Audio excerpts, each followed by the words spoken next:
After a rough homestand, we brace for the worst in New York. Instead, the Guardians come out firing and take the series in the Bronx. Can they go for a sweep?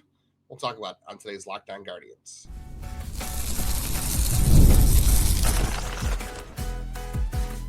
You are Locked On Guardians, your daily podcast on the Cleveland Guardians. Part of the Locked On Podcast Network, your team every day. Well, it's not April Fool's and it's not opposite day. We said that we were concerned about how things would be going into New York after that homestand. And guess what? Jose Ramirez has turned it around for a couple of days. The Guardians have won the series in New York. So whatever we say is just going to be the opposite. So I guess, Jeff, we have to say on today's show, they're going to lose on Thursday. And Chase DeLauter is never going to be good again. So we'll just try to go for all the reverse jinxes. Of course, is Locked On Guardians, your only daily podcast on the Cleveland Guardians that covers your team every day from the majors, the minors, the draft, and everything in between. That, of course, on the other side is Jeff Ellis, hosted the show for 8 years. I'm Justin Lada, been here for 4 years with Jeff. We've both spent 19 years covering the Guardians minor league farm system and the draft. All right, on today's show. You missed the big one. We have to say then. If everything we say is not happening, then they will not win the World Series. Let's add that to the file. The Guardians will not win the World Series. You have to shoot for big. If we have this power, let's use it for all we can. So I am not going to win the lottery this weekend. I am not. And I am not going to. I don't know. I don't have anything else. I'm tired. What I know is going to happen is they're going to win a series in New York, which has been a while since that has happened. It's fantastic to see. It is. On today's show, we're going to get into a little bit of all-star talk because the all-star ballots have opened. So we'll talk about who the Guardians might send to Philadelphia between all-star weekend with the major league and minor league all-star teams. We'll talk about whether or not the Guardians can go for a sweep on Thursday. We'll talk a little bit about Chase DeLauter and his struggles right now to see if we can, do the same thing we did with Jose. But, Jeff, we got to start with the knockout in New York. So, yeah, you and I were both concerned coming into this series. We said on Sunday or Monday that, man, like going to New York and having to face Cam Schlittler and Garrett Cole and Carlos Rodón, we were trying to tell people, like, look, if they lose 2 or 3 in this series, if they get swept, like, yeah, it stinks, but it's not the end of the world. And I think in fairness, too, we had said that the homestand against the Nationals and the Red Sox wasn't as bad as it seemed, and people were calling us homers and saying this and that, and it's like, all right, so they played a couple stinkers against the Nationals. Tanner was, maybe tipping pitches and just had a bad day and was leaving balls down the middle of the plate at times. And, as you said on Sunday too, they were a couple of calls away from winning that game against the Red Sox, taking 2 or 3, and instead the 3-3 fault.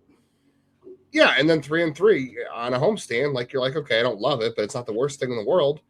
But boy, they have really flipped the script fast in New York. I mean, they added runs early against Cam Schlittler. They added on late. And they continue to impress out here because not only do they beat Garrett Cole, who I know is, maybe not the version of Garrett Cole that he normally is because he's only, 3 starts back from Tommy John. But he's still pretty good. He looked good in his first 2 starts. And didn't give up a run, right, in those first 2 starts. Yeah, today was the first runs he gave up in a start since he's come back. He gave 3 home runs. And look, the Guardians scored first. The Yankees punched back. The Guardians scored again. The Yankees punched back. And then the Guardians came back and added an insurance run late. So I really like – yeah, it was an important one. I really like the resilience of this team in New York. And again, I know people are going to say, like, oh, they don't have Aaron Judge. They don't have Max Fried. They don't have – Garrett Cole isn't – the Garrett Cole of old, at least not yet or whatever. That lineup's still deadly. The Yankees are still, you're still in a tough environment to play. You're still in a ballpark that is prone to give up a lot of home runs and a lot of momentum swings within a game. And every time the Yankees threatened, they punched right back. And, Jose was the guy in the middle of the order the last 2 days. Manzardo was. You got nothing from Bazana or DeLauter. We'll talk about DeLauter more. But you have Rhys Hoskins step up. And that's what we talked about yesterday. It's like when the guys in the middle of the order step up that you expected to do things, everybody else's contributions look so much bigger. And, yeah, you didn't have a Bazana big hit tonight. But you know what? You had a big day from Rhys Hoskins, who started against the right-hander. Maybe Rhys Hoskins is starting to, maybe feel a little more comfortable with a role player type role on this team. Like he was, used to starting every day. Now he's facing lefties and he gets the occasional right-handed start, but maybe he's starting to settle into his role. Yeah, I mean, a few quick notes. One, I don't care that Judge is out, because even if he was in, the man of the hour, Jazz Chisholm, that everyone want to talk about, he had a 98 WRC plus heading in the game. That was 8th best on the Yankees. That's still how good of a lineup this is. It's Judge being out. Judge has a lower WRC plus this year than Goldschmidt or Ben Rice. Ben Rice has been their best hitter. Don't get me wrong, Aaron Judge is a fantastic player. I would gladly take him on the Guardians any day of the week, but this is still a deadly, deadly Yankees team. Heck, after his home run tonight, Jose Caballero will be another player with over a 100 WRC plus, with Volpe, Rosario, Bellinger, Grisham, Goldschmidt and Rice at the top. And then Cleveland has not won a series in New York since September of 2021. That is the last series they won in New York. Was almost not the year I would have thought. Yeah, September 20. They weren't even the Guardians then. They were still the Indians the last time they won a series in New York. That's how long ago this was. So you can't take anything away. This has been a house of horrors. It has been a place that they have struggled at. This Yankees team, yeah, Aaron Judge is hurt right now, but they're still one of the most deadly teams in the American League. I think by... you muted me, not you. Wow. They blocked my talking, but kept the cough. I'm so sorry, everybody. That's great. Wow. But no, it's I think we live in the world nowadays where we look at what are the odds that a team are going to win the postseason by looking at betting odds, unfortunately. And I think the Yankees are still the betting odds to win the American League. It doesn't matter what their condition is. It is a tough team. Cleveland showed up, they hit out, and 2 of those 3 legs, 2 of the tripod from a year ago showed up huge these last 2 days. And Jose, this is fantastic. I hate to break it to everyone. I'm not feeling sad that Jose is playing well. That is not, I hate to lose more than anything else. I have terrible athletic traits, but the reason I was able to do sports as long as I did is I was that guy who'd run through a brick wall because I hate losing. I am a fan of this team first before I'm anything else. I'm happy Jose is performing, but Jose and Manzardo really led the charge the last 2 days. And that's just what you talked about. It's those players, it makes it easier for the fact that today we got nothing out of the rooks. Those 2 guys, and then like you said, Hoskins has been on a heater for a week. Hopefully it extends. There's a lot of, vibes are high right now, right? Max vibes right now. Yeah, Rhys Hoskins had a 784 OPS in May, and is that lighting the world on fire? No, but you're also not expecting him. Yeah, you're not really expecting him to carry the order. It's I guess when you signed him in spring training for $1.5 million or whatever bonuses he gets, you're thinking, okay, this is a guy we want to hit 4th and kind of break up the lefties and hit for some power. And he's done that. The batting average has been pretty awful, but that's not what you signed him for. You signed him to walk and hit the ball hard. And that's what he's been doing. And he's doing that even better lately. Again, I know people are going to look at the average and say 180, but I will take a 784 from his role in this lineup, especially now that you have Bazana and DeLauter we'll talk about. He's been kind of struggling lately, but in the month of May, he's still at a 730 OPS, and that's a heck of a lot better than what you had out of right field a year ago with John Kenzie Noel and George Valera was fine at the end. Nolan Jones? Yes. Nolan Jones. Nolan Jones probably got the most reps in right field of anyone. Yeah, I kind of blocked that from my memory. But yeah, that's a heck of a lot better than where you were a year ago. And a lot of people are very negative about Manzardo. I've run into so much. Since May 1st, he has the best runs created plus on this team at 148. And if you're oh, I don't care about those newfangled stats, how about he leads the team in home runs since May 1st with 5? If that's not good enough, he's got a 273 batting average, 264 on base, and his 519 slugging. Oh, that also leads the team by 40 points. He is leading this team in most power categories since May 1st. Wow. I know the defensive metrics here give him a negative. According to my eyes, he leveled up multiple levels defensively. Yeah. He's made so many nice plays. And now we're finally starting to see this offense click. I don't think he's going to be a 148 the rest of the year. I'd love it if he is. He is. No, he's not. You just said he's not, so therefore he's not. There's no chance of it. He Yes. is not going to do it. And Parker Messick will not win the Rookie of the Year, so Cleveland will not get a bonus draft pick. Or would they get 2 if Chase DeLauter does not win the Rookie of the Year and Parker Messick does not win the Cy Young? No one's managed to accomplish both those at once. So let's just really go. Next year's draft is way better, right? Yeah. Next year's draft is way better than this one. I mean, it can't be worse than this year's. Yeah, that's a story for another day. I'm not. Yeah. I'll have a mock very soon. I sent it to Justin. Justin hated it. It's all fun. Yes. But what is really fun though is this team. Like you said, it's like since May 1st, Rocchio above league average, Hoskins, Fry, Bazana, Manzardo, Jose, even DeLauter with his struggles. You know, like so many players. We just have to kind of ignore, our catching situation and ignore Steve Kwan.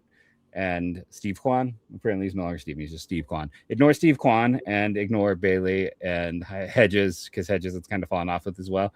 But just look at the rest. And I don't know, it's fun. There's a lot, so 4 home runs for Angel, 4 for Rhys, 5 for Manzardo, 3 should be 4 for Bazana if James Wood wasn't a big old jerk face. Yeah. So you have, if you look at catcher and Kwan, you have 2 black holes in the lineup. And then on any given day, like Steeman and Martinez are kind of struggling right now, and DeLauter struggling. But instead of having, 7 out of the 9 spots be a black hole like they were a year ago, it was just Jose and Kwan. And I'm trying to think of who was even the second best offensive player last year. It was Manzardo. It was Manzardo. So then you got, you got at least 5 spots in the lineup that you feel good about on any given night. And is that enough to win the World Series? I don't know. Probably not. But who's to say?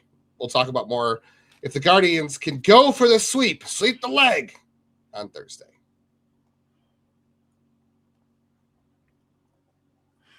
You just saw some workplace chaos on the show with our mute issues, but deadlines stack up, inboxes overflowing, low in position you have to fill is still sitting open.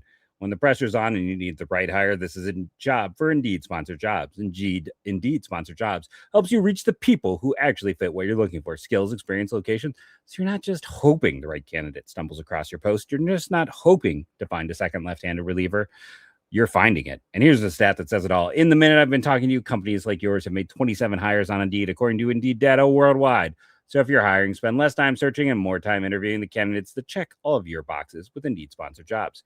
Spend less time searching and more time actually interviewing candidates who check your boxes. Less stress, less time, more results. When you need the right person to cut through the chaos, this is a job for Indeed Sponsored Jobs. And listeners of this show get a $75 sponsored job credit to help get your job the premium status it deserves at Indeed.com/podcast. Just go to Indeed.com/podcast right now and support our show by saying you heard about Indeed on this podcast. Indeed.com/podcast. Terms and conditions apply. Need to hire? That is a job for Indeed Sponsored Jobs. Appreciate everybody making Locked On Guardians your first listen today and every day, wherever it is that you get podcasts. If you are someone who listens to the show every day, first of all, thank you. Second of all, if you haven't checked out the Ever Dare Club, it is a really good time to do that because you do get a 7-day free trial whenever you sign up at lockedonguardians.supercast.com. There is a link in the show notes. And what do you get? You get ad-free episodes of the show every single day. Doesn't matter if it's a regular show, if it's a bonus show, they're all going to be ad-free. And you get access to private listener group chat, so you can chat with other Guardians fans, other listeners to the show, and you can jump into, the Tigers Discord feed. You can jump into the Yankees and see them complain. You can check out any team you're a fan of. There is a channel for you, a show for you, and it's all ad-free right now at lockedonguardians.supercast.com. All right, let's try to, before we get into the rest of the stuff we had to go today, let's also give a shout out here to reliever Gavin Williams. Oh. Well, yeah, Kate Smith. I mean, Gavin Williams was pretty good. He walked Trent Grisham to start the game, and I was like, oh boy, this might be one of the only nights walk of the game. Gavin just doesn't have it. It was the walk of the game. And yeah, the Yankees pushed his pitch count up pretty high, and he only got into the 6th inning, but the bullpen, 2 nights in a row. Tim Herron, 2 nights in a row. Very happy with too. Tim Herron. Yeah, Holderman was incredible again. And then Hunter Gaddis. I have to say, I was nervous about Hunter Gaddis facing Trent Grisham and Ben Rice in the 8th inning. I was like, this is where not having Sobrowski really hurts. And you know what? He had a long battle. He did really quick work with Volpe and Grisham. Had a very long battle with Ben Rice, who is, like you said, the Yankees' best hitter this year. And he ended up using best hitter in the whole league. He might be the MVP, yeah. And he used the changeup on a 3-2 count. He got Ben Rice to go fishing and popped it up, which, again, we talked about it yesterday. Hunter Gaddis' changeup usage has really dipped the last couple of years because he's lost the grip, lost confidence, not really sure what's going on. But he used it against Ben Rice after a long battle, and it really worked out for him. It's not getting whiffs anymore, but it's still getting guys to make bad contact, and that's, a win in and of itself. So very happy to see Gaddis and Herron a couple nights in a row get it back together. And then, look, Cade Smith, your best reliever, who you didn't have to use on Tuesday because you added on late, came in and, allowed a hit and then the wild pitch. And it was like, oh, boy, this is looking pretty disastrous. But he recovered. He got the sac fly that emptied the bases, and then he came back with a strikeout and an easy ground out. So all is good. And, Herron, Holderman, and Gaddis went 2 nights in a row, so it might be a little iffy on Thursday when it comes to the bullpen because you'll have to go with Festa and Dion has a pitch in a while. Armstrong. Yeah, Cody Hoyer. So you're gonna have Hoyer. I mean, yeah, I think you want to avoid Will Dion, honestly, if you're winning. Agreed. Same with Hoyer, kind of.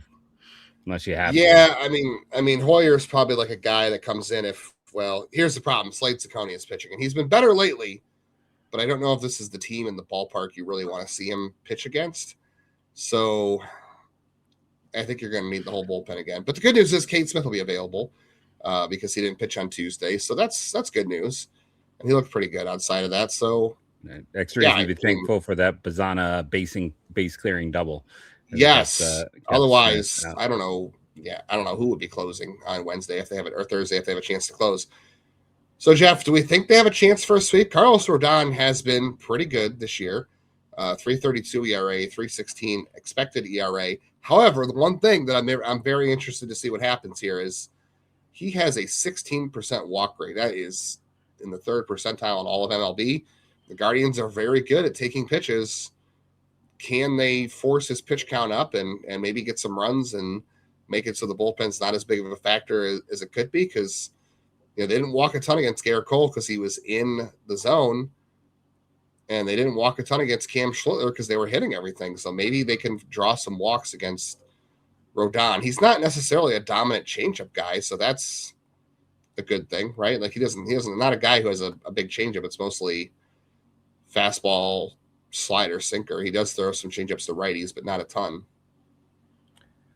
Yeah, looking at him, I mean, I feel like historically he's beaten up on this team, but I think one of the things we've really seen is that patience, the walks, working counts. Now they only had 1 walk as well today, so it can come and go to a bit, but you're hoping that they're gonna be able to get to him because the Yankees also have a pen that's been a little beat up these last few days. So, and it's a pen that it has some warts in it. Like the numbers are good, but I think the numbers are not representing the effectiveness of that pen over the course of the year so far. So, I mean, yeah, we had our fun at the front with all of our inability to be prognosticators, but I don't feel particularly great about tomorrow. Slade can get teed off on. This is a team that tees off. It's a ballpark where you can get teed off on. But I'll say this, if it goes sour, I don't want Vogt to do what he's done, which is pull a guy after 2 or 3 innings. Because the pen is so heavily used, because they're going right into this next Texas series, at some point you got to let a few of your starters just wear it and get 4, get 5. And, this team has played so many games that, I'm going in tomorrow hoping for a win.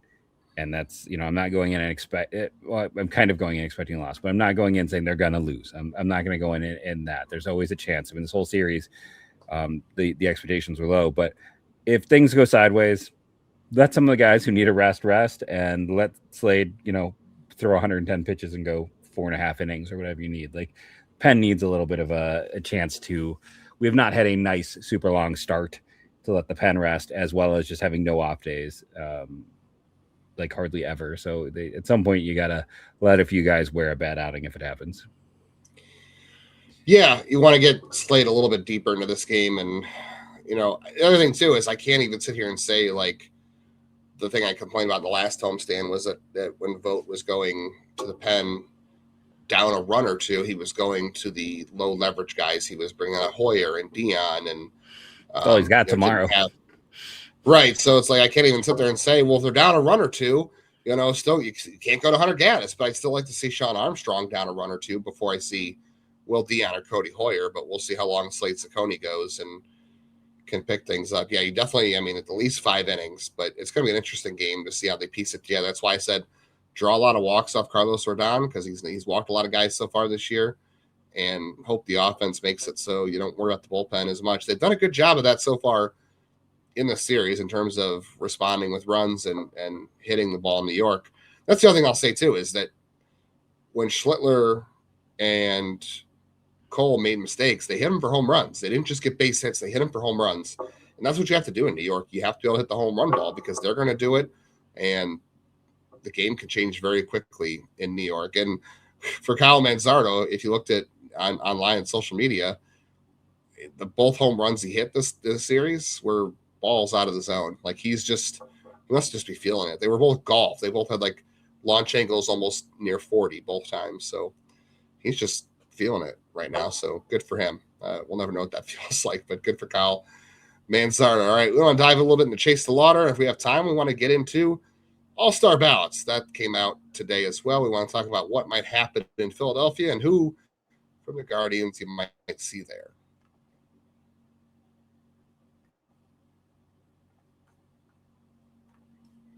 Baseball season, we're having a lot of fun right now. Things are getting hot as far as division races. And right now, you can trade any game on Kalshi. You can always trade any game on Kalshi, honestly, with the baseball season.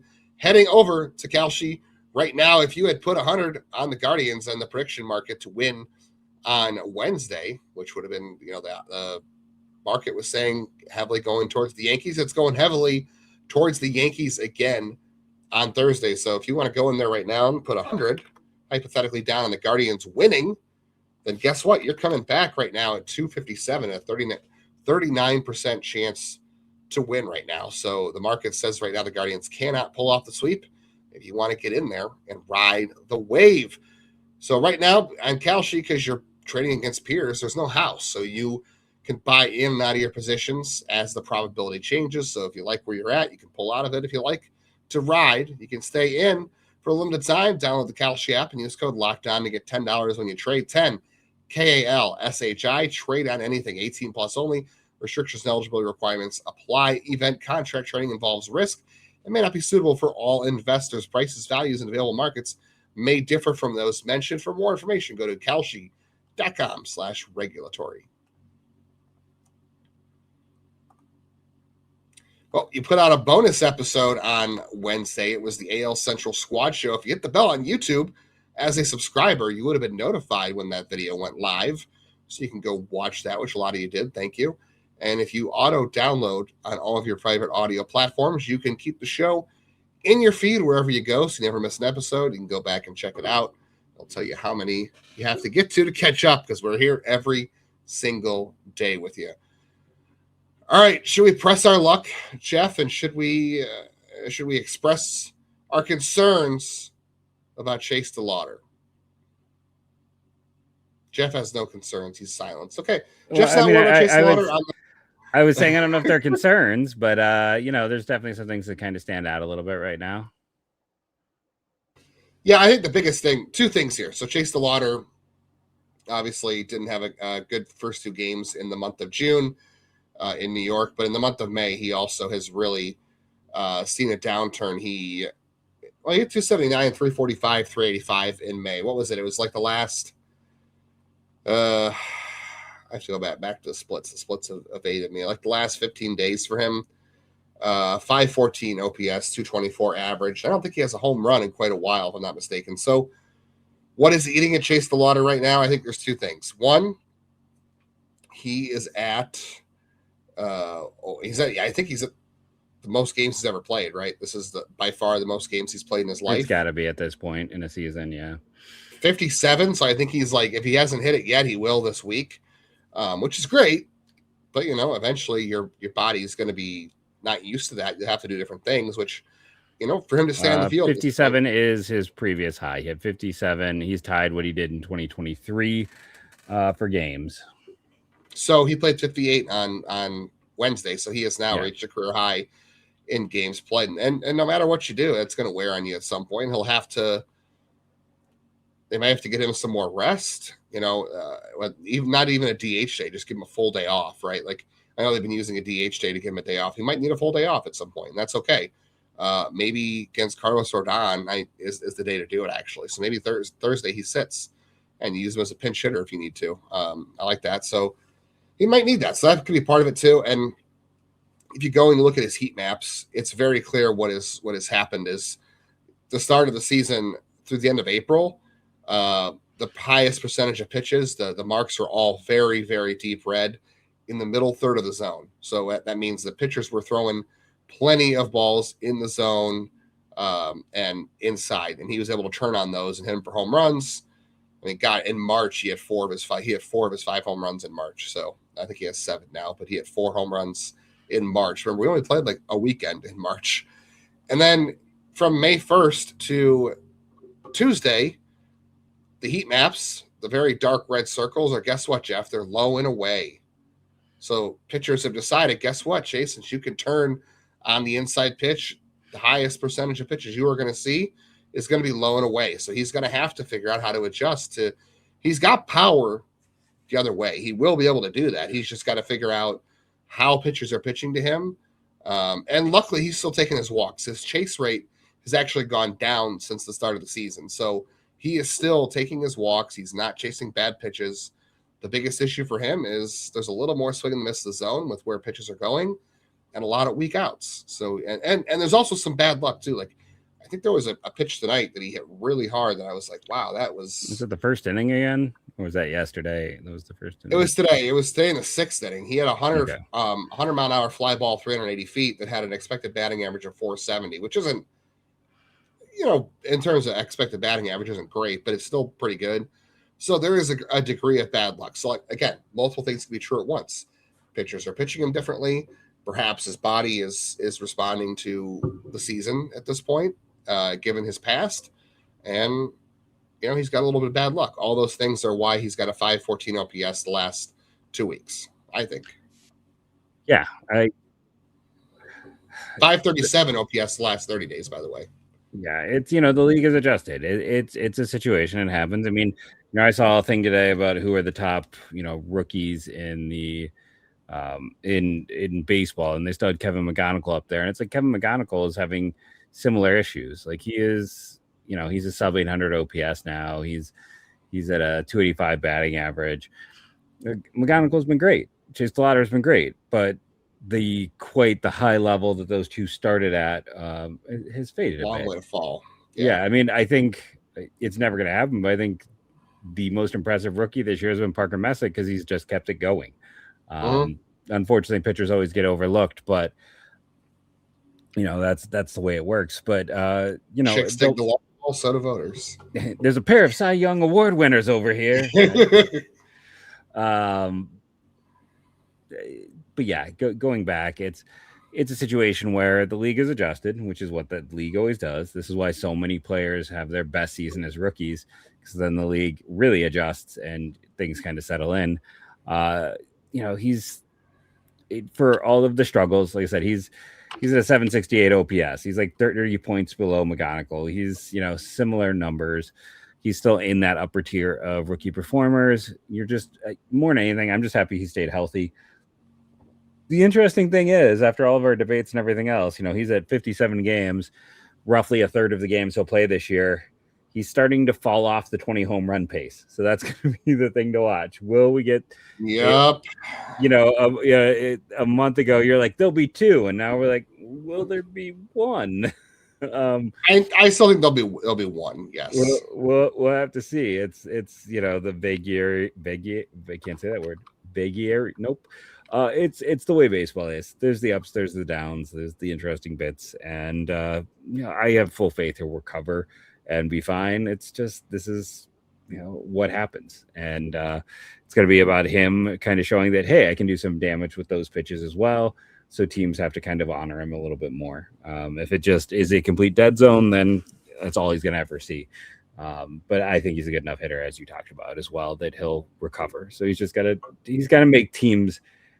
He's got to make the adjustment to make teams make more adjustments. Yeah. I think he will. Again, I think he's, like you said, he's a good enough hitter. And I do think he's still going to hit 20 home runs now. I had the countdown on my Twitter that, he had 5 in the first week, and then he got to 7. I said he's only 13 away, and here we are in June. I can't remember the last time he even hit a home run. So, which means he's going to hit a home run on Thursday if he plays. I was saying, because he only had since that opening salvo, he's only had one that was not Sacramento aided. Yeah, it was the Reds series at home. Yeah, May 17th was his last home run. Actually, his last extra base hit was at Philadelphia. It was a double. He hasn't had a double since 2 weekends ago. So he still had a multi-hit game. He had a 3-hit game on Sunday against the Red Sox. Even like yesterday, he's the only person who had a hit, but he still had a walk. He still found ways to contribute, and that's the big thing. That's not changing. Yeah, that's not changing, which is really huge. Good. And that's why I think you have the confidence that he's going to figure this out. Like, again, he may have to work more on recovery day to day than anybody else because of his past injuries and not having the mileage built up on his body. But everything else still looks good. He's not chasing balls out of the zone. And that's what's going to help him come out of this, is because pitchers know, we have to throw in this zone to get him out. We can't get him to get himself out for the most part. He's not going to chase. Eventually he's going to earn pitches back in those zones. He's just got to show pitchers he can adjust, take the ball the other way more often. Although that's what got Jose in trouble too in 2018, 2019. So maybe Chase doesn't want to go the other way. Maybe he just needs to figure out a way to foul those off until a pitcher makes a mistake and comes back, over the middle end of the plate. So, but as long as he's not chasing the zone, the league average for chase rate, Jeff, is 28%. He's chasing at an 18% rate. He is swinging 5% below league average, but I wouldn't call that passive. I wouldn't say 5% is enough just to be passive. We've seen Cooper Ingles at 20-something%. So we're far away from that. And he's not missing in the zone. He's got almost a 90% contact rate in the zone. So everything here still, I think, is really good. He's just going to have to figure out what to do with those pitches on the outer half, whether he takes them the other way or whether he just tries to foul it off and wait for his pitch. And don't be surprised when this happens to Bazana too, by the way. Bazana, I mean, this is a very small sample, but over the last 7 days, he's got a 515 OPS. So he's, he luckily got that, not luckily, but he got that big hit on Tuesday in the 8th inning in New York. Didn't have anything going on in this game. He has, been the spark plug since he came up. But now that Jose, has had a couple of good games, we'll hope that sticks. And then you have Hoskins, you have Manzardo. You don't need Bazana to do all the heavy lifting. He can afford maybe to see some adjustments so he can adjust back. And Bazana, I think, is better than anybody at adjustments, besides Jose. Jose hasn't adjusted this year long term. We'll see if it keeps up. But Bazana is the king, the guy who always is looking for an adjustment. So I think he'll be okay when he hits that same skid. Mostly when he's walking down the street. I kid. Looking at tomorrow's game, I do hope Chase DeLauter gets a day off. I just, with some of the scuffling and everything else, you're facing a lefty. David Fry's played well. Just put him in right to give the complete day off to edges, catches, David Fry and right. Is Stuart Fairchild playing on then? Is he maybe in center? I forgot. Is Quan reverse splits with lefties this year? I can't remember. If Does it really matter? Does it really matter? Doesn't really matter. I think you're getting Martinez. Well, okay, Jose is going to DH because it's a day after a night game. So yeah, Jose will DH. Fry should be in the outfield. Third. Steeman has to play third. So I think stinks. This is what stinks though, because that means then no Manzardo tomorrow, who's had a great 2 games and has been your hottest hitter. And by the way, is hitting. I mean, it's a small sample, but he's hitting lefties better than righties. Maybe, if you're going to DH, you can't. You also can't take Jose out. That's the problem. It's no, it's a no-win scenario. if you have Manzardo and DeLauter as pinch hitters, you can fire late in the game. Maybe that's an interesting proposition. You've been trying to get Manzardo and Jose going. I hate taking them both out. I agree. It's just there's not. I mean, it is because Hoskins has been great as well. It's not like we're sitting here being like, well, Hoskins is Scott. It's like the nice thing is you're like, well, you want all three in because all three played great yesterday, and in general they played great over the last week and over the last month. We've seen at least two of them have really strong numbers and one who's really stepping up. So you want to see them all out there. I have an idea, Jeff, that'll drive you nuts. Probably, yeah. Go ahead. All right, so there's no ground to cover in right field at Yankee Stadium because it's Mickey Mouse, right? Mm-hmm. You just put Rhys Hoskins in right because there's no ground to cover. You put Martinez in center, and you put David Fry in left, and you just nuke your defense and go for offense. Is it Hoskins? Do you put Manzardo out there because he's actually looked a little more athletic this year? Hoskins has played outfield in the past. I know it was a long time ago, and I'm joking. That's not going to happen. But no. I was just saying, like, if you want to maximize your offense and nuke your defense, Hoskins plays right. Martinez plays center. Like when Travis Hafner would have to play in the field when there was interleague play. We're gonna do one of these situations. Yes. I mean, honestly, weirdly, I'm not opposed to this idea. I know you thought for sure I would be, but like, Fry needs to get some playing time. You want to get everyone in. Angel is like, we're running outside. Like Angel swung at a pitch so far out of the zone it didn't appear on the game day app. I have on Wednesdays I have a woodworking class I'm going to, so I missed some of the game. Let's be very honest. You're gonna hear a lot of jokes about wood if we ever get another advertiser who needs that. But I looked up Angel's at bat. I'm like, the pitch isn't on the screen. Like, I've never seen this. The pitch isn't on here. Like, I can't see it. This is supposed to be the entire strike zone. This pitch isn't here. So Angel can maybe use a day off and someone to teach him that you don't have to swing. Like, it's like the whole, step on a crack, break your mother's back. Angel's like, if I don't swing, someone's going to die. I have to swing. I'm saving lives out here. Swing away, Merrill. Swing away. He was doing such a great job until he started doing that. For him to get back to being a productive player, I'm hoping he may need a few days just to sit and like talk about what made him successful. Don't take Mel Gibson's advice ever. No. Go work with your hitting coach because he helped you get to the point where you were being more selective.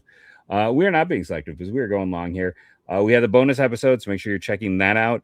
I'm going to give another bonus episode. My here's the thing I did a 40 pick mock draft, did my traditional style that I've noticed other people are starting to do now. I used to do a pick and a sleeper pick, and I noticed someone recently doing a very similar approach to their mock. And I was like, oh, that's interesting. I've been doing that for half a decade.